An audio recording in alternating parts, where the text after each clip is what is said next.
Of the રેકર્ડની વાત છે, પણ હકીકત એ છે કે અમારે જયારે ટેન્ડરિંગ થાય છે ત્યારથી શરૂ કરીને મારું જ ટેન્ડર પાસ થાય, બંસીબેનનું ન થાય, ત્યાંથી મારે પૈસા ધરવાના શરૂ થાય, છેક છેલ્લું બિલ મારું જે અટવાયેલું હોય એ બિલ મારું સત્તાવાર હોય ઈ પાસ કરવાના પૈસા દેવા પડે.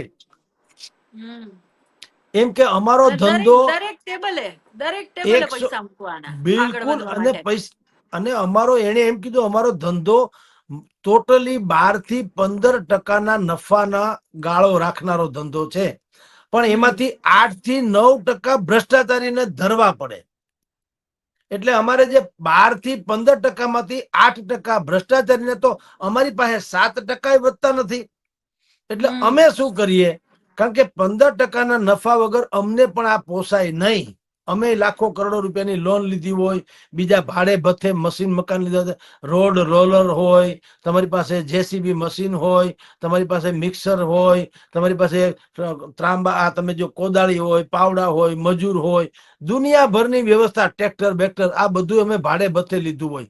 સરકારી ચોપડે બતાવ્યું હોય કે અમારી પાસે આ કંપની જે છે એ ગ્રેડની છે ને એની પાસે બધી જ સામગ્રી છે, વાસ્તવમાં હોતી નથી. રેકોર્ડ ઉપર ખાલી કાગળ ઉપર હોય, બાકી અમે છગન મગનભાઈની ઉછીની લીધી હોય, એટલે એના ભાડા ભથ્થા દેવાના હોય. સરવાળે અમને 15% જો મળે નફો તો જ અમને આ કોન્ટ્રાક્ટ પોસાય એમ હોય, પણ 15 માંથી 7-8% જે છે એ કોણ લઈ જાય છે? આ લોકો, ભ્રષ્ટાચારીઓ. તો અમારી વાહે વધે કેટલા? 7. તો 7 વધે તો અમે શું કરીએ? મારે 15% નો નફો તો જોશે જ જોશે. એટલે અમે પછી ક્વોલિટીમાં સમાધાન કરીએ.